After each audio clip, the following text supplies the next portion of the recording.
Les nuits de France Culture.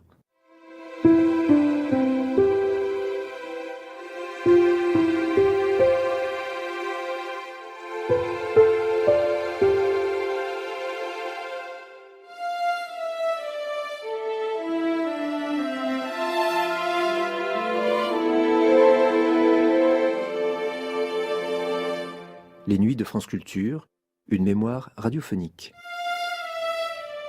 Un personnage ayant existé, mais l'écrivaine qui s'en était emparée à la fin des années 80 avait aussi beaucoup inventé. Un personnage bienveillant, nullement naïf, une sorcière, il est vrai. L'auteur de Ségou, et plus tard de La vie scélérate, En attendant le bonheur, La traversée de la mangrove, La vie sans phare, Maryse Condé était l'invitée d'Olivier Germain-Thomas le 18 mars 1987 dans Agora.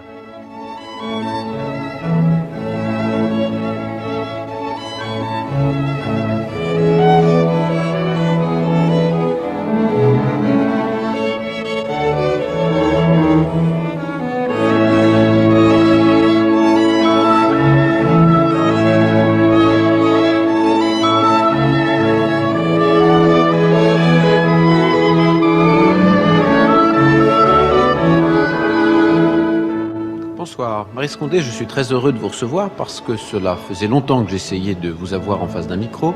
Ça n'est pas facile, vous viviez à une époque, enfin pendant 10 ans vous avez vécu en Afrique, vous vivez aussi dans votre région d'origine qui se trouve la Guadeloupe et vous me sembliez relativement insaisissable. C'est pour ça que je salue ce jour où je vais pouvoir enfin vous interroger sur votre œuvre et plus particulièrement sur votre dernier livre qui est publié aux éditions Le Mercure de France, dans la collection Histoire romanesque, et qui s'appelle « Moi, Tituba, sorcière, noire de Salem ».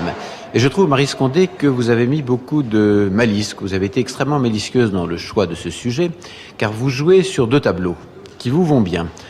Vous jouez sur le tableau du mythe, car il est bien évident que l'histoire des sorcières de Salem, à la suite des livres et des nombreux films qui leur ont été consacrés, joue très profondément sur notre conscient et sur notre inconscient. Mais du fait que vous avez pris une des protagonistes, qui s'appelle Tituba, dont on ne connaît pratiquement rien, puisqu'on sait qu'elle a participé à l'ensemble, on ne sait pas très bien en fin de compte comment s'est terminée sa vie, on ne sait même pas, ensuite vous dites qu'on suppose qu'elle a été vendue, mais on ne sait pas très bien où ensuite elle a atterri. Vous pouvez donc laisser un libre cours complet à votre imagination. Et je crois, connaissant les autres ouvrages que vous avez écrits, que cela vous convient tout à fait de pouvoir partir de quelque chose de concret, d'historique, et en même temps de vous laisser aller dans la plus grande liberté. Oui, mais vous savez que le mythe des sorcières de Salem n'existe pas tellement pour un Antillais ou pour un, disons, un Africain ou un Noir américain. On a l'impression que le mythe est un mythe très porteur pour un occidental, pour, disons, un européen. Mais justement, le mythe que j'ai voulu créer était à partir d'une sorte d'absence. Ce mythe, quand je suis tombée par hasard sur l'histoire des sorcières de Salem, ça ne signifiait pas grand-chose pour moi. C'est devenu intéressant et important quand je me suis aperçue qu'il y avait une femme noire qui avait été mêlée, une femme noire qu'on avait totalement oubliée. Donc, oui. Ce qui a fait que l'histoire est devenue prenante pour moi, c'était la présence d'un noir. Et je crois que, comme elle a été totalement évacuée de l'histoire, pour nous, pour ainsi dire, c'est moi qui vais en faire un mythe, mais il n'était pas là au départ. Oui, mais enfin, il se raccroche effectivement sur un mythe qui lui est très puissant. Voilà. Vous dites d'ailleurs que votre découverte de la personne de Tituba s'est faite, vous dites que vous l'avez rencontrée dans les couloirs d'une bibliothèque américaine. C'est que vous faisiez des recherches, je suppose, à l'époque où vous enseigniez en Amérique et vous êtes tombé sur ce personnage. Oui.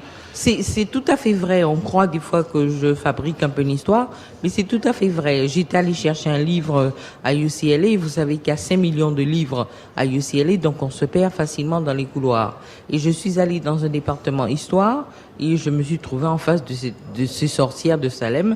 J'allais remettre le livre en place vite fait. Quand, en l'ouvrant, comme ça, machinalement, j'ai vu qu'il y avait Tituba venu de la Barbade. Alors du coup, ma curiosité a été éveillée et je me suis mise à me poser des questions, lire, interroger les gens, jusqu'à ce que j'arrive à fabriquer mon personnage. Vous lui avez donné assez vite un visage ? C'est-à-dire que c'est une affaire d'amour. Dès que j'ai été sûre qu'elle existait, parce qu'au départ, je me suis demandé même, est-ce que c'est pas une invention peut-être d'auteur ? Dès que j'ai été sûre qu'elle existait, j'ai commencé à l'aimer.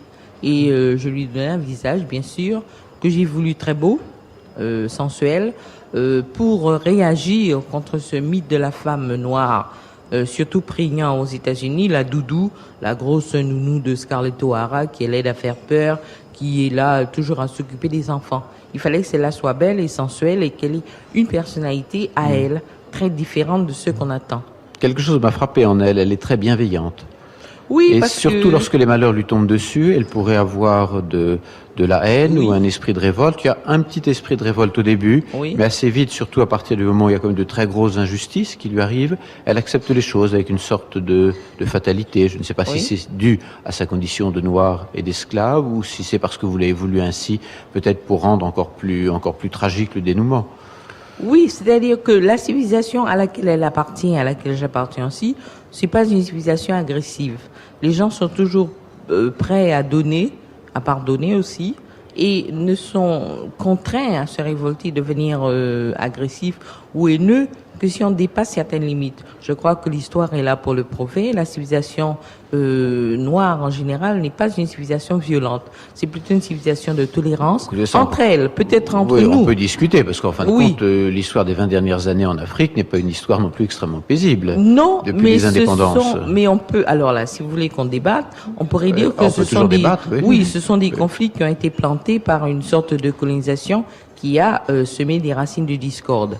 Mais qu'au départ, les peuples noirs ne se sont pas lancés à l'attaque des autres. Ils ont toujours été dans cette rencontre avec l'Europe un peu les grands perdants. Parce que peut-être ils avaient des idées idéalistes et peut-être parfois naïves. Ce ne sont pas des peuples conquérants.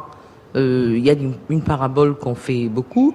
On dit qu'il y a des civilisations qui sont des civilisations de proie et des civilisations qui sont un peu des victimes. C'est pas très bon d'être toujours victime, c'est même très pénible. Mais on pourrait considérer que dans leur rapport avec le reste du monde, elles se rangent dans cette catégorie. On en vient très vite à l'Afrique avec vous, Marie Scondé, malgré vous peut-être, ou bien parce que là, le prétexte historique y était, parce que en tant que Guadeloupéenne, vous êtes originaire de l'Afrique. N'y a-t-il pas chez vous une sorte de problème d'identité dans la mesure où vous vous trouvez au carrefour, en fin de compte, de trois grandes cultures, la culture africaine, celle de vos ancêtres lointains, la culture des Antilles, celle de votre naissance et du lieu où vous habitez maintenant, après des pérégrinations à la fois en Amérique du Nord, en Afrique et en Europe où vous avez vécu, et en fin de compte la culture française puisque vous êtes citoyenne française, originaire d'un département français, et parce qu'en fin de compte la langue que vous utilisez, votre langue d'écrivain est la langue française. Y a-t-il des déchirements ou bien au contraire arrivez-vous à parfaitement naviguer et à faire une synthèse originale de ces trois tendances ? Oui, le fait que je sois retournée vivre en Guadeloupe en juillet dernier prouve que j'ai en fait décidé, non pas décidé, que j'ai trouvé exactement à quoi j'appartenais. J'avais vécu pendant 10 ans en Afrique et j'avais toujours l'impression que quelque part, je n'étais pas en accord avec la culture africaine. Quand je parlais de l'Afrique, d'abord je déplaisais, j'irritais, on me reprochait d'en parler sans la comprendre. Et peut-être que c'est vrai. Donc, au fur et à mesure, à la suite d'un très long cheminement, je me suis rendu compte que ma vraie place était chez moi, qui est un lieu finalement de synthèse. C'est aussi simple que ça. Il y a beaucoup d'apports africains, certainement. Il y a certainement des apports occidentaux, mais enfin, les cultures ne se définissent pas par des mélanges comme ça. Ce sont des choses qui se vivent. On vit une culture, on ne la dissèque pas, à moins d'être un ethnologue, et c'est pas mon cas.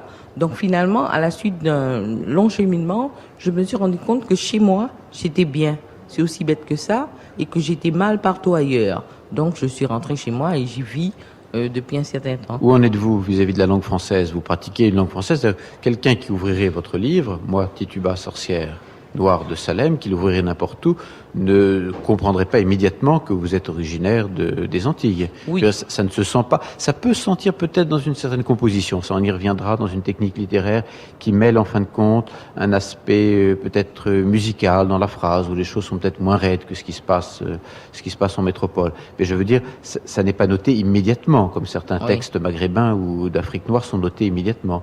Donc, vous inscrivez-vous dans la ligne naturelle de la langue française ou essayez-vous dans vos Antilles de trouver en fin de compte une originalité à votre langue? Oui, alors c'est un problème important parce que jusqu'à maintenant, je n'avais pas tellement réfléchi à cela. j'étais en dehors des Antilles, donc j'écrivais avec le français que j'avais, qui était en fait un français extérieur aux Antilles. Mais depuis que je suis là, depuis 7 mois, bientôt un an, je suis interpellée par les problèmes qui se posent aux écrivains antillais, à savoir les problèmes qui naissent de la présence du créole, de son cheminement à côté du français, avec le français, à l'intérieur du français.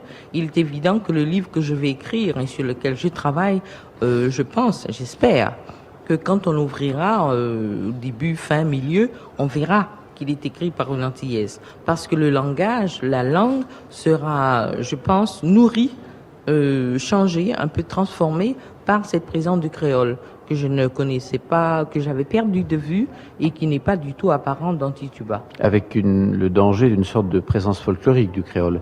Oui, il ne peut pas être là comme une sorte de petit gadget supplémentaire. Alors, le danger, c'est justement, vous avez raison, le folklore.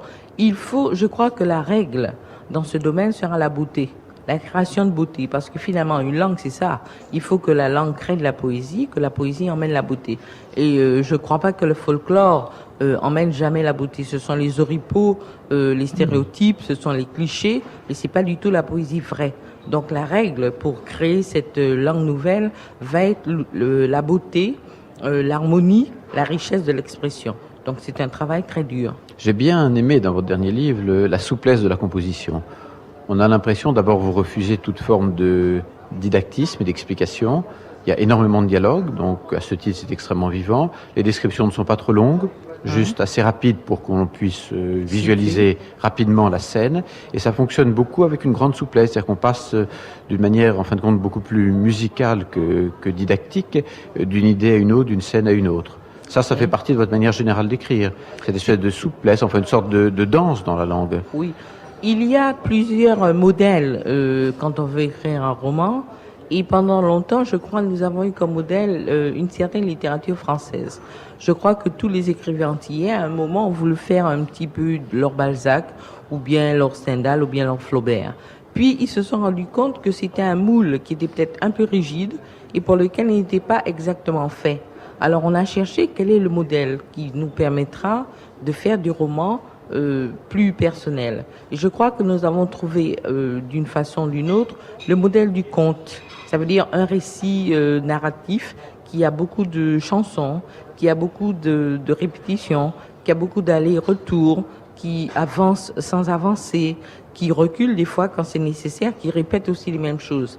Et que finalement, Tituba, c'est un peu une ébauche de ce que je voudrais faire comme structure désormais, un roman qui n'est pas bâti par chapitre, c'est-à-dire qui est bâti par chapitre, mais en fait les chapitres peuvent se répéter, comme je l'ai dit, et très lâche, une structure très un peu floue, un peu lâche. Vous avez été marqué par la musique ? Oui, parce que je m'intéresse beaucoup à la musique populaire, c'est-à-dire les musiques de chez nous, les musiques comme le reggae, la pop musique anglaise et américaine que j'aime beaucoup, la musique noire américaine, les gens comme Aretha Franklin, le blues aussi. Donc, je m'intéresse beaucoup à la musique. Et je pense que si j'avais à choisir, j'aurais aimé être musicienne ou faire des paroles pour un chanteur. Bon, alors comme je ne sais pas le cas, je crois que dans les romans, j'essaie de mettre cette dimension de paroles musicales, de paroles, de textes pour un musicien, pour un chanteur. Dans le récit, vous aimez aller vite, Marie Scondé. Je prends par exemple un moment très important de votre livre qui se situe au début, qui est le moment où Tituba assiste à la mort tout à fait cruelle et tragique de sa mère, qui est pendue devant elle. Vous le traitez sans sentimentalisme, sans vous étaler, sans faire des phrases avec, je sais pas, enfin c'est traité presque à coup d'épée. Là, vous dites, c'est donc Tituba qui parle, oui, parce qu'il faut donc rappeler que la technique, on le voit d'ailleurs dans le titre, moi, Tituba, sorcière noire de Salem, la technique, c'est la technique de la narration. Oui. Donc c'est Tituba elle-même qui parle. Je vis son corps, donc elle parle de la mort de sa mère, je vis son corps tournoyé aux branches basses d'un fromager. Elle avait commis le crime pour lequel il n'est pas de pardon. Elle avait frappé un blanc, elle ne l'avait pas tué cependant. Dans sa fureur maladroite, elle n'était parvenue qu'à lui entailler l'épaule. On pendit ma mère. Point. Et vous passez à autre chose. Oui, c'est parce que je crois que j'ai pas tellement envie de faire des mélos. Je sais que les mélos, c'est sympa, il y a les gens qui adorent ça. Mais enfin, j'ai pas tellement envie de faire des trucs avec des gros sentiments, les gens qui pleurent ou qui sont émus. Donc, quand j'arrive à une scène qui est chargée d'émotions, j'ai tendance à être très froide et puis à la décrire avec une sorte de distance. Évidemment, on peut discuter, mais ça me paraît une grande discipline de pas se laisser aller aux sentiments. Oui, enfin là, Et c'est puis- Tituba qui parle. Oui, mais Alors, elle-même... c'est pas Marie Scondé. Oui, mais elle aussi, finalement, elle et moi, je ne sais plus laquelle est laquelle. Hein. Surtout dans ce livre-là, on a été tellement confondus, on a été tellement en symbiose pendant le temps où j'ai écrit, que je ne sais pas du tout si c'est moi qui écrivais ou elle. Vous vous sentez des pouvoirs magiques comme elle? Maintenant, je les ai perdus. Vous en avez eu? Oui, enfin, pendant le temps où j'écrivais le livre, oui, j'en ai eu certainement. Réellement, c'était pas le fruit de votre imagination. Vous avez eu des faits Enfin, précis. on ne sait pas, c'était peut-être l'imagination, peut-être la réalité. Enfin, je pensais, pendant que j'écrivais le livre, que je pouvais faire beaucoup de choses. Et une fois que c'était fini, bon, elle est partie, et puis je n'avais plus rien, j'étais redevenue moi-même. Mais enfin, à ce moment-là, je croyais que c'était elle qui parlait et qui refusait de s'attendrir sur des choses trop douloureuses. Sinon, elle n'aurait pas continué à vivre.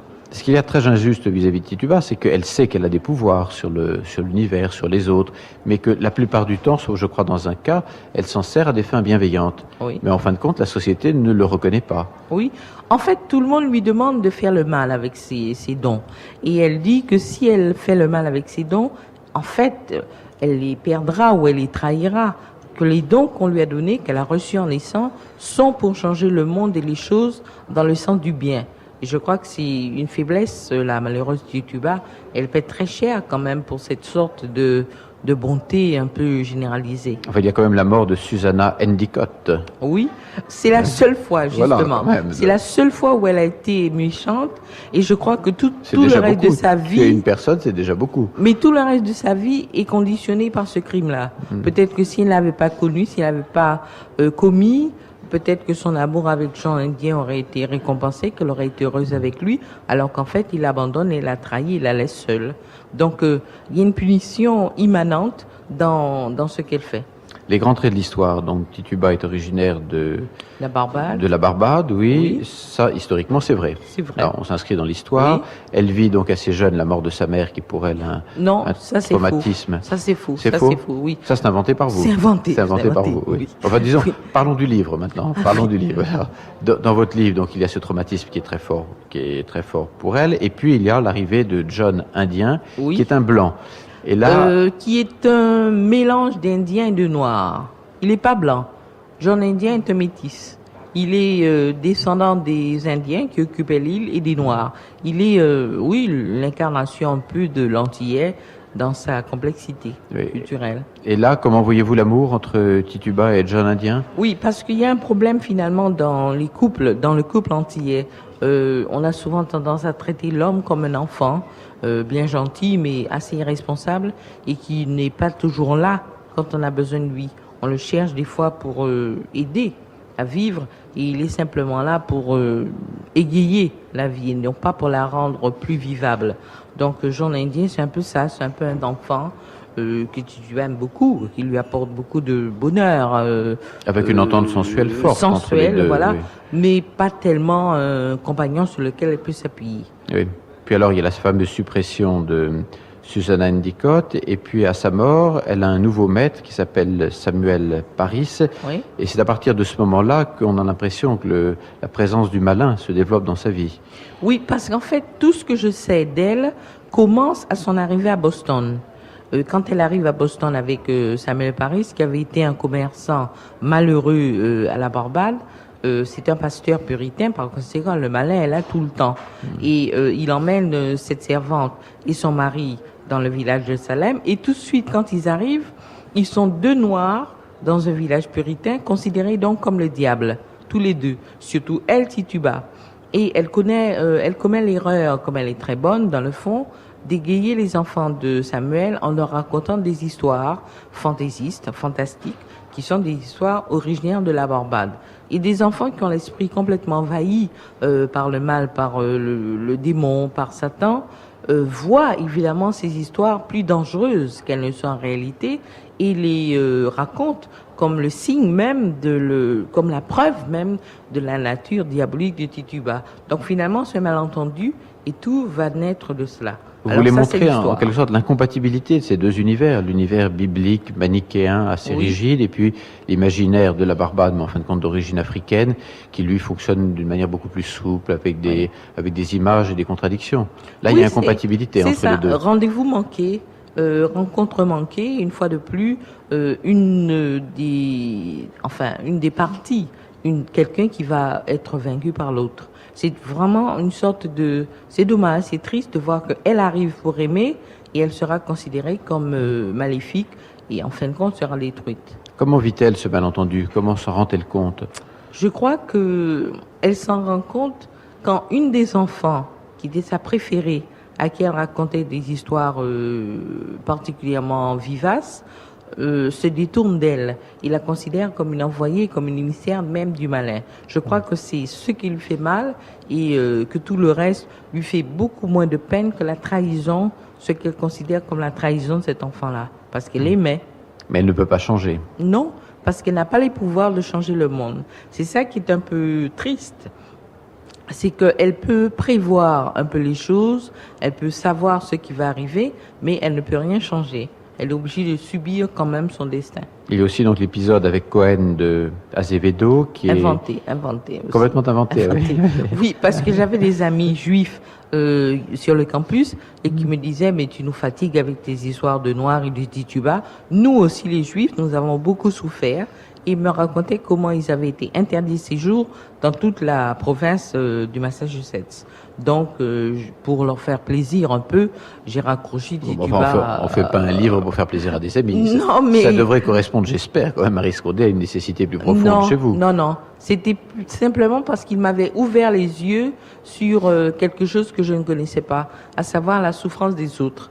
J'avais l'impression que ceux qui avaient le plus souffert, c'était les Noirs. Et en fait, il me prouvait que les Juifs avaient souffert peut-être davantage. Et c'était, quand je dis faire plaisir, non, mais je veux dire leur rendre hommage, eux aussi, qui avaient, avant nous peut-être, ou bien en même temps que nous, souffert énormément. Tituba passe pas mal de temps dans le lit de ses maîtres. Oui, parce que moi, je crois que d'abord, cette idée du sexe et de l'amour considéré comme un péché, tout le monde s'en est plein.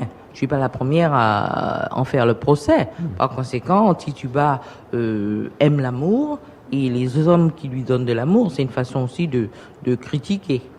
Oui, et puis, si ça ne lui plaît pas, elle pense à autre chose. Elle ne prend pas cela d'une manière dramatique. Non, mais finalement, l'amour est tout ce qu'elle a dans la vie. Le sexe est tout ce qu'elle a, puisqu'elle est esclave, elle n'a rien. Même pas d'identité, donc au moins un peu de plaisir. Oui, enfin, parfois, elle n'est pas très contente de son partenaire, mais elle ne le prend pas avec... Enfin, Benjamin n'est pas beau, il n'est pas très beau, il n'est pas très vigoureux, mais enfin, il est quand même très tendre, très affectueux, et puis elle est quand même heureuse. Oui. C'est surtout ça. Elle semble d'ailleurs assez facilement satisfaite, ce qui fait que... Ce qui est un trait de caractère général, aussi bien par les hommes que par la vie, que par les enfants. Elle a un regard, en fin de compte, très souriant vis-à-vis du monde. Je crois que il faut pas non plus la prendre pour une sorte de bécassine. Elle a simplement une attitude bienveillante vis-à-vis du monde. Elle pense qu'il y a beaucoup plus de beauté dans le monde que peut-être il y en a en réalité. Elle pense aussi que les gens sont meilleurs qu'ils ne sont en réalité. Elle est plutôt positive. Elle n'est pas bête, elle est positive, je crois.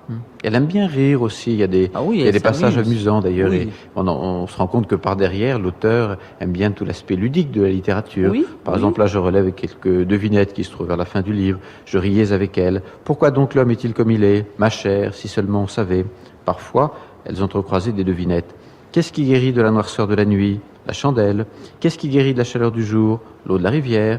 Qu'est-ce qui guérit de l'amertume de la vie? L'enfant. Il y a un jeu avec le langage et les réalités. Oui, ce sont des proverbes entiers, des devinettes, et au lieu de les coller bêtement comme si c'était dans un conte, on essaie de les intercaler dans le récit et de les faire apparaître comme ça au cours d'une conversation, d'un échange. Cette femme qui a beaucoup aimé, qui a beaucoup échangé, devient enceinte plutôt sur le tard. Oui, parce que en fait... Là, c'est encore une invention de Marie Scondé. Ah oui, Complètement, oui. À partir de sa sortie de prison, on ne sait rien. à partir de la fin 1693. Quand elle est vendue pour la deuxième fois, tout est inventé. Benjamin, le retour à la Barbade, tout, les marrons, la mort, tout ça c'est inventé. Oui. Elle a un enfant assez tard parce que quand elle était jeune, elle avait été enceinte et elle avait dû tuer son enfant parce qu'elle ne voulait pas avoir un enfant esclave. Par conséquent, elle est heureuse quand même d'accueillir cet enfant sur le tard, mais elle n'aura pas non plus puisqu'elle est exécutée avant. Vous avez à la fin une phrase que j'ai trouvée terrible. Tituba parle et elle dit « Je n'appartiens pas à la civilisation du livre et de la haine ». C'est ce « et » qui me gêne. Comme si le livre, là vous pensez à la Bible ou civilisation du livre en général, c'est-à-dire civilisation qui se réfère à un livre sacré, à une révélation. Oui, enfin j'ai surtout pensé à la civilisation de l'écrit. Les civilisations... Parce que vous l'avez mis un L majuscule là. Oui, mais c'était plutôt l'écrit. Peut-être qu'il aurait été plus exact de dire l'écrit. Je ne pensais pas à la Bible en particulier ou donc moi j'avais interprété différemment. Enfin, oui. Prenons l'écrit. Vous ne voulez pas dire quand même qu'il y a forcément un lien entre l'écrit et la haine. Vous Non. faites deux catégories séparées ou deux catégories liées? C'est-à-dire que les civilisations de l'oralité sont des civilisations, comme je l'ai dit, mais vous n'êtes pas tellement d'accord, plus quand même tolérantes, plus... Mon désaccord venait sur l'histoire de l'Afrique des 20 dernières années. Oui. Cela dit, les situations non écrites, moi j'ai étudié certaines situations non écrites en Inde, et on s'aperçoit que dans certains cas ça fonctionne très bien, et dans d'autres cas où les conditions économiques sont différentes, les gens se tapent dessus, vous savez. C'est-à-dire que... Si on avait une clé, on la connaîtrait. Moi, je pense à la civilisation non écrite africaine. Et je répète que au début, à part évidemment les guerres que les gens pouvaient avoir entre eux, comme tout groupe humain, il y avait des guerres intestines. Ce ne sont pas des civilisations qui sont parties à la domination et à la conquête du monde. C'est pas des civilisations qui, au nom de la religion, ont fait les croisades. C'est pas des civilisations qui ont voulu civiliser des grandes parties du monde, qui sont parties comme ça pour donner des mots d'ordre, pour dire il faut vivre comme ça, c'est mal de vivre ainsi, etc. Donc je pense qu'on peut les opposer, ces civilisations orales, à des civilisations écrites, qui connaissent l'écriture et qui ont édifié des codes écrits de morale, de vie, de religion. C'est simplement ça que je voulais dire. Ouais. Vous arrivez un peu à sortir du mythe qui s'est créé autour du grand succès d'un de vos précédents romans, enfin, qui était en 2 volumes, en 2 parties, Ségou. C'est-à-dire que, bon, un best-seller, c'est quelque chose qui colle à la peau. D'une certaine façon, c'est très bon d'en avoir fait un, mais enfin, je crois que, non, de toute façon, j'en sortirai. Parce que, au fur et à mesure, je m'éloigne de ce qui était dit dans Ségou. Je n'écrirai plus jamais sur l'Afrique. Fini? Oui, sûr? Définitif? Absolument. Donc, et toujours vous écrirez sur les Antilles? Non, on peut pas dire ça. Non, quand même. je peux écrire peut-être sur la Chine demain, oui, ça dépend. Vous sentez oui. que l'étape suivante est l'étape des Antilles, et qu'ensuite ça pourra s'élargir ailleurs. On ne sait pas, oui, bien sûr. J'aime mieux ça. J'aime mieux tout ce qui est ouvert, quand même. Mais il est sûr et certain que l'Afrique, c'est quand même une page tournée, et qu'au fur et à mesure, on sera bien obligé de voir que Ségou, c'est fini. Et vous considérez que vous menez un combat politique à travers votre écriture? À côté. Au sens large. À côté de l'écriture, certainement. Dans l'écriture, je ne sais pas. Oui. Mais à côté, certainement. Dans quel sens? Dans le sens de l'identité, de votre identité à vous? Dans le sens d'une émancipation féminine aussi? On dit que ça a compté dans votre vie. C'est pas vraiment un débat politique, alors on ne va pas rentrer là-dedans, mais il y a un problème aux Antilles. Il faut faire un choix d'avenir pour la Guadeloupe et la Martinique. Et nous avons fait quand même ce choix. Donc vous êtes militante pour une cause précise? Oui, plutôt. Oui, plutôt. Oui, pas d'une manière catégorique. Comme un écrivain peut l'être, c'est-à-dire avec beaucoup d'anarchie au fond, et avec un peu de désordre, qui est le désordre même, je crois, de la création. On n'est pas des gens qui peuvent marcher au pas dans un certain militantisme, mais quand même, je me suis définie très clairement dans les choix politiques, et j'essaie de travailler dans ce sens. Et vis-à-vis du féminisme, parce que vous avez eu des contacts assez étroits, je crois, avec les milieux féministes américains, par exemple. Oui, mais les féministes me considèrent comme une mauvaise féministe parce que je suis mariée, que j'ai des enfants, que j'aime mes enfants énormément, mon mari aussi d'ailleurs. Donc cette espèce de conflit, combat avec l'homme, cette parole féminine un peu agressive, comme je ne l'ai jamais, je ne suis pas toujours bien vue. Mais c'est bien d'échapper au clan, en fin de compte. Oui, j'essaie. C'est le propre des écrivains, disons-le. Oui, je crois. Des écrivains poètes, quand même. Je crois. Ne nous laissons pas enfermer quand même dans des catégories, dans des clans. Un roman que je recommande, de Marie Scondé, qui est publié au Mercure de France, Moi, Tituba, sorcière noire de Salem. Et je voudrais signaler que ce roman, le 17 mars dernier, a obtenu le premier grand prix de littérature de la femme. Alors, vous voyez, ça tombe bien justement oui. avec le féminisme. Je voudrais également signaler un autre livre de vous qui s'appelle Pays mêlés, parce que je crois que la diffusion n'a peut-être pas été très grande.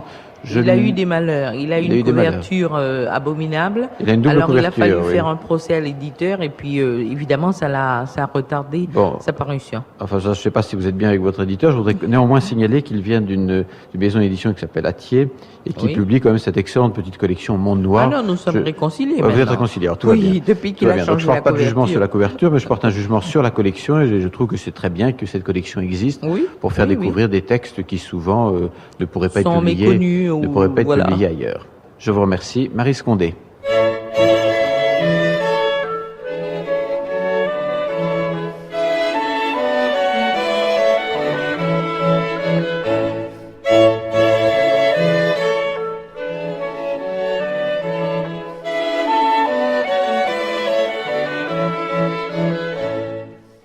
C'était Agora. Olivier Germain-Thomas recevait Marie Scondé le 18 mars 1987 sur France Culture. Vous pourrez réécouter cette émission en ligne ou la télécharger durant un an sur le site franceculture.fr, rubrique Les Nuits de France Culture.